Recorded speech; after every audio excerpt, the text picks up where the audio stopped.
We now return to the Ace Attorney's Chronicles. Keep pluralizing that word. Oh my god. So I made the mistake of not saving after last time, and I had to go through that whole thing again. Well, just the last bit with the candles and crap. Anyway, we are on Briar Road, on our way to the prison. It's time, Mr. Naruhodo. We must hurry back to the prison.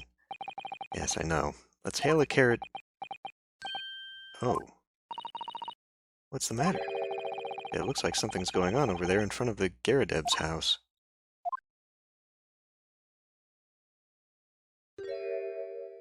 Who the hell are you, and what the hell voice am I going to give to you?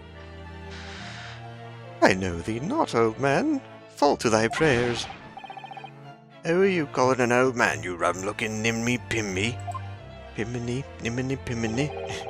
There are more things in heaven and earth, Horatio, than are dreamt of in your philosophy. Who's this Horatio fella, eh? What are you on about? Excuse me? Eh? What the... Who are you now? I'm sorry, I just looked as though there might be some problem here. And my associate here, Mr. Ryunosuke Naruhodo, is a lawyer, you see. Eh, a lawyer? What? If I can be of any assistance, I'd be happy to help. I'm from Japan, and I have studied English law. I don't know why we're butting into this. Fine. I'll be on my way for today, but you mark my words. This ain't over yet. Get thee to a nunnery. Do I look like a bloomin' nun to you? Jesus Christ, what the hell? I do hope you're not injured. Oh, fair Eastern maiden, thou art so gentle, thank you. What was that all about? There are more things in heaven and earth, Horatio, than are dreamt of in your philosophy. Yes, okay, I'm not Horatio either. Yeah, forgive the inquiry, sir, but are you a lodger here in the Garadeb residence? Oh, fair Eastern maiden, thou art so right. Yes, I do dwell in this humble abode. Mr. Garadeb mentioned that he had another lodger, didn't he? This must be the man. Do you happen to know the other lodger who lives on the first floor? Ah, yes, a gentleman named Natsume. Oh, more worthy a polemist in my battle of words ne'er could there be. Sorry, a battle, did you say? Who's the stronger, Hamlet or Macbeth? Mr. Natsume and I sparred long into the night. I see. I don't fully understand, but it seems Mr. Natsume and this gentleman are acquaintances, at least. So, fair maiden, so, good gentleman, I can tarry here no longer. Fairly well. Right. I didn't really understand him, but I think he's returned to his room. It seems he's unaware of what's happened to Mr. Natsume, so he can't really help us. With Soseki-san and that man as lodgers, the Garadeb house is certainly full of eccentrics. Anyway, I'll go and find a carriage. Yes, I'm sure Mr. Natsume is eagerly awaiting our return. Let's hope we can get to the prison before visiting hours are over.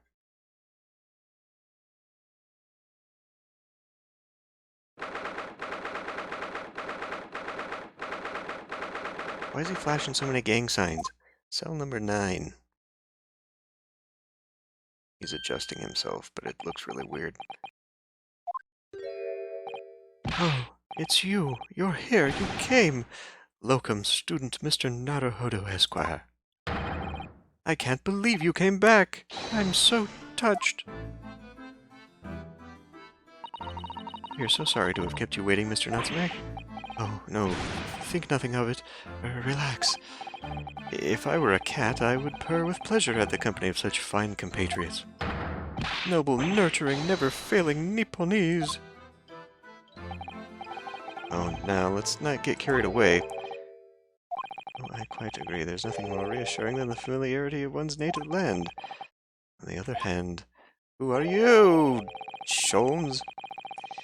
It is through friendship transcending international borders that one truly appreciates the fact. Such is my belief, at least. Yes, it's you. The miserable, rotten spy. Herlock Sholmes. Mr. Sholmes, what are you doing here? I have no intention of doing anything, per se. Save observing, of course. Whatever do you mean, Mr. Sholmes? Well, having encountered some curious reading material in that gloomful room, and having unmasked the secret identity of that eccentric pair, I decided I should drop in on my way home to see how our divested friend is faring. Gloomful room? At least your accommodation here offers a window, my dear fellow. In that sense, it is the superior option. Anyway, I must commend you on your taste in books. My day has been a delight, and cost me not a penny. Ah, you! How dare you, Herlock Sholmes! Ah, I've had it. I'm through. I'm at the end of my rope. I should never have come to Great Britain. It was a terrible mistake. Haunted by spirits in those accursed lodgings, no doubt my luck will be cursed in tomorrow's trial as well. My whole life is bedamned. What are you thinking, Mr. Naruhodo? He mentioned that once before, didn't he? That his lodgings were cursed, I mean. And there is much truth in Mr. Mustache's words. What? Cursed is a wholly appropriate description, I would say. For the man's lodgings, and indeed for tomorrow's trial. What's that supposed to mean?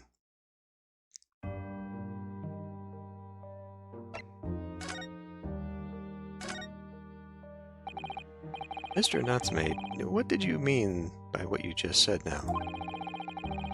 About the trial tomorrow being cursed. Oh no, why are you looking so grave? You're making me nervous. I was just getting carried away, that's all. I didn't mean anything by it. Oh, I see. That's really agitated him. You don't mean the trial really is cursed somehow? Are you referring to the prosecutor? The Reaper of the Bailey? The Reaper? Oh no, what do you mean? Please tell me. Summarize it succinctly in 16 salient words. No defendant has ever survived a trial in which the Reaper stands for the prosecution. Ever. Oh my goodness, can it really be true? That was 16 words exactly. Yesterday, Mr. Naruhodo successfully defended someone against the Reaper, but then, after the trial was over, the defendant passed away in unusual circumstances. Mr. McGill did. What? What? Ah, I am impressed, Miss Susato. You have an eye for detail. Actually, the Lord Chief Justice told us.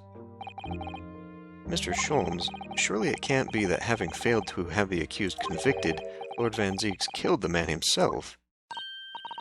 Oh no, he couldn't have, surely. Now, you have some wonderful notions. Sorry?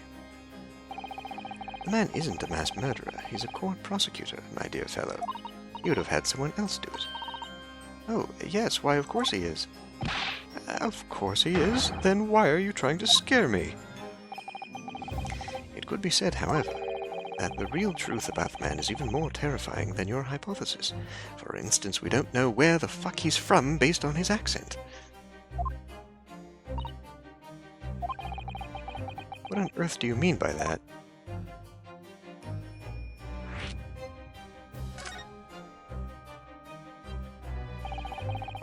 Van Zieks is a quite exceptional man. However, in London courts of law, exceptional does not equate to winning every case without exception.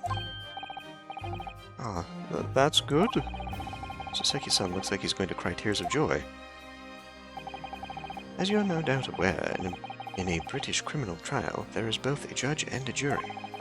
The judge officiates based on the letter of the law, whilst the jury offers public opinion and common sense. It is an excellent system whereby the defendant's guilt is considered from several points of view. However, public opinion in particular is somewhat easily manipulated.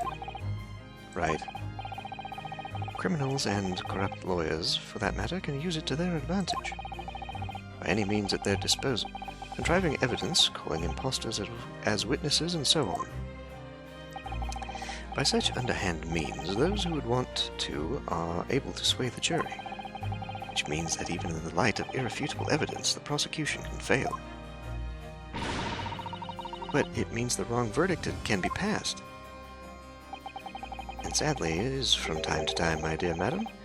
It is simply the reality of the situation. And that's all right. However, those indicted by Lord Van Zieks cannot escape justice. Their fate is sealed. Oh my. Though the adjudication may see them leave the courtroom with their freedom, within months they all disappear. It is most striking. Disappear? But how? Ah, by all manner of misfortune, sir. Perhaps they are trampled under a passing carriage. Perhaps they fall into the Thames and drown. Perhaps they are suddenly overcome by a raging fever, or perhaps attacked by highwaymen. Oh, no. All examples of the reality of events here in London, I'm afraid, Mr. Naruhodo.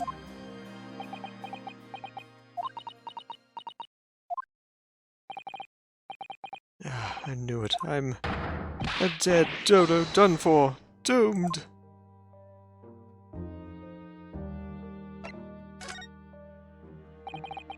When you said accursed lodgings before, you were referring to your room at Mr. Garrideb's house, I assume. Do you mean to say you believe the place is cursed? It's been a year now since I came to Great Britain, but I'd only been in London a week before I started to notice strange feelings in myself. That didn't take long then. Where was he lodging for the past year then? Everywhere I looked, there were foreign faces staring at me, laughing behind my back. I was sure people were talking about me. I started to become nervous about going outside. They were always staring at me, all the time, from dawn to dusk. So I shut myself away in my room, but even that didn't help. The fear wouldn't go away. You must have been very lonely having been away from your homeland for such a long time. I've had to move a number of times, most recently to that room on Briar Road a week ago now. Yes, why did you choose there? It seems a little inconvenient. The rent is cheap.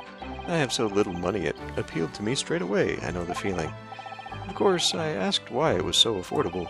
The landlord just simpered and said, "The room is cursed." Oops. He quickly tried to cover his mistake, but it was too late, so I told him, "If you have something to say, then say it, but if not, don't mention it in the first place." Yes, well said. But it was true. It was all true. You mean the room really is cursed, then? Ever since I moved into that windowless hellhole, my sleep has been plagued with nightmares. I awake feeling as though I'm being choked to death. It's the gas, dummy, I mentioned this. And in my waking hours, people are stabbed in front of me as I walk down the street. I'm branded a killer, thrown in prison. Nobody wants to know me. I'm surrounded by scary, sinister spirits. If only there was someone, just one person on my side. Can no one find it in his or her heart to believe in me? Really, no one at all. To believe, yes, to believe.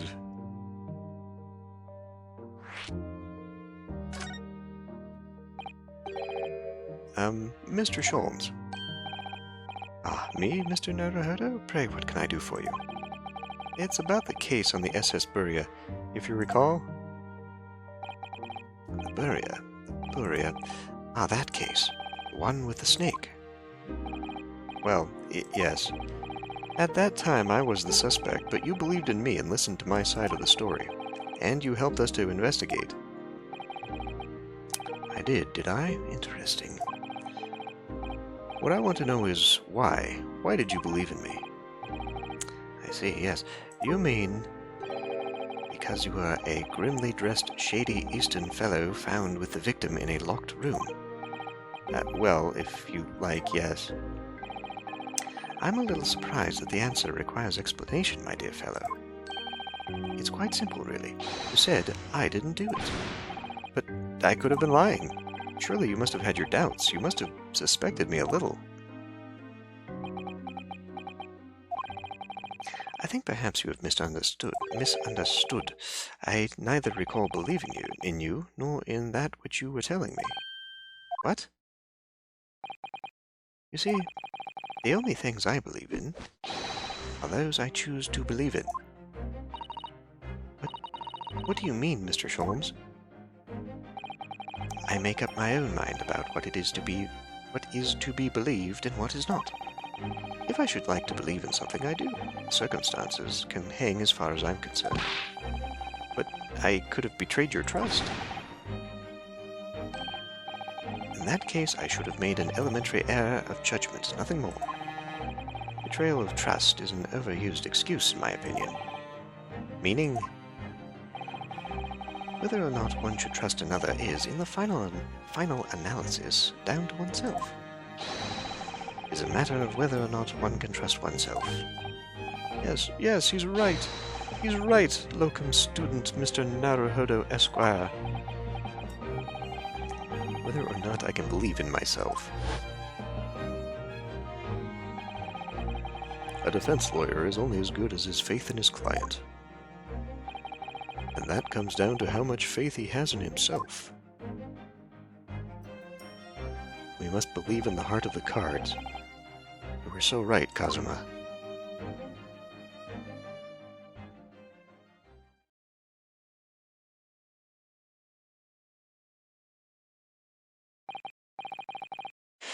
Well, my dear fellows, it is time we were leaving, I believe.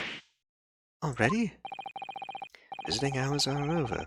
The guard will be here shortly to escort us out. There is a restaurant near here that serves excellent trout.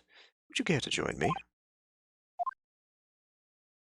Why, I think I would. Oh dear, there is never enough time, is there?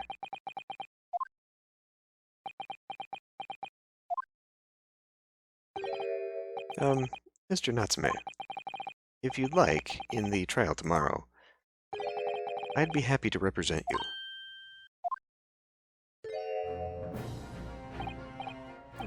Locum student Mr. Naruhodo Esquire.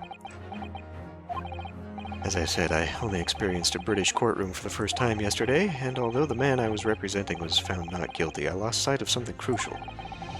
Something crucial? What to believe in? The defendant, justice, or the truth? How to believe, even. But I think I've finally worked it out. I've decided I must believe in myself above all else, to trust my instincts. Yes, Mr. Naruhodo. My instincts are telling me that you, Mr. Natsume, are innocent of this crime. And it's imperative that we prove that in court. Locum student, Mr. Naruhodo Esquire. I will fight for your innocence until the bitter end with every weapon available to me.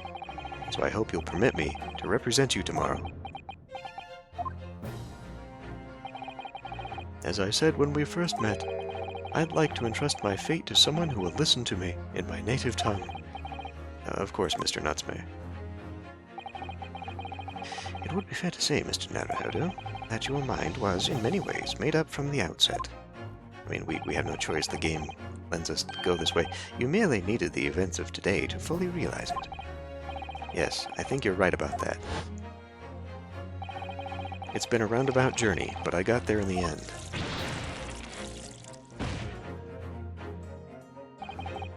Miss Susato. Yes? Would you be willing to stand by my side tomorrow and help me in court? Absolutely. As I said this morning, you may consider me your personal judicial assistant.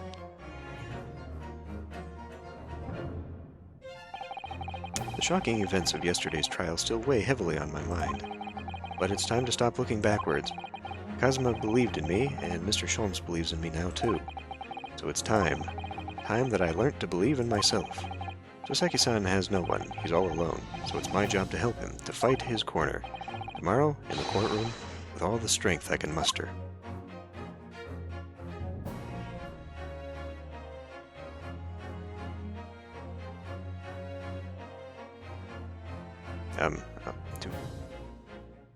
Okay, we're done.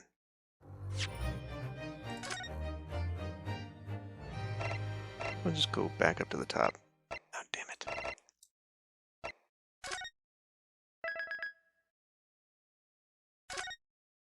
Alright. That's actually a pretty good bookend. We'll end this one here.